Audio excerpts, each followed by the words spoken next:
बुलढाणा येथील खदान पोलिसांनी एक मोठी कारवाई केली आहे। तर पोलिसांनी 1,15,00,000 रुपयाची बेहिशेब रक्कम जप्त केली असून ही कारवाई इन्कम टॅक्स चौक परिसरातील शर्मा ब्रदर्स सायकल आणि फिटनेस सेंटरवर करण्यात आली आहे।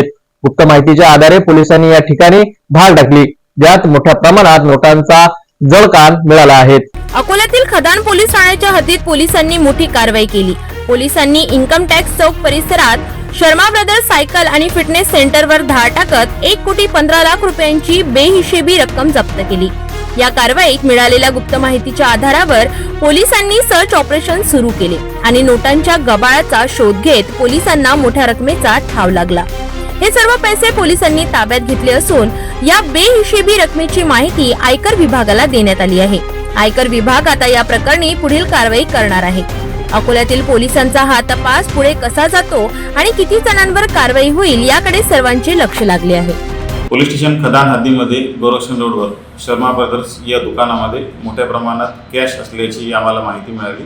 त्यावरून या जिल्ह्याचे जिल्हा पोलीस अधीक्षक आदरणीय बच्चन सिंग सर, अपर पोलीस अधीक्षक आदरणीय अभय डोंगरे सर, उपविभागीय पोलीस अधिकारी आदरणीय सतीश कुलकर्णी सर यांच्या मार्गदर्शनामुळे आम्ही स्टाफसह त्या ठिकाणी छापा कारवाई केली असता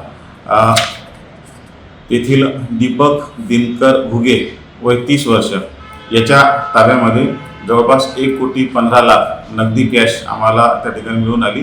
त्यांना या कॅश बद्दलचे कागदपत्र किंवा इतर माहिती विचारली असता त्यांनी कुठलेही समाधानकारक उत्तर न दिल्याने आम्ही ती सर्व कॅश पंचासमक्ष जप्ती पंचनाम्याप्रमाणे जप्ती केली आहे आणि त्या कॅश बाबतची माहिती आम्ही आयकर विभागाला कळवलेली आहे आणि आमची पुढील कारवाई सुरू आहे। हे लक्षात घेत आयकर विभागाला या बेहिशेबी रकमेची माहिती देण्यात आली। पुढील कारवाई आयकर विभाग करणार असल्याची माहिती पोलिसांनी दिली आहे। याबाबत अधिक अपडेट लवकरच आम्ही तुम्हाला देत राहू। तोपर्यंत पाहत राहा सिटी न्यूज।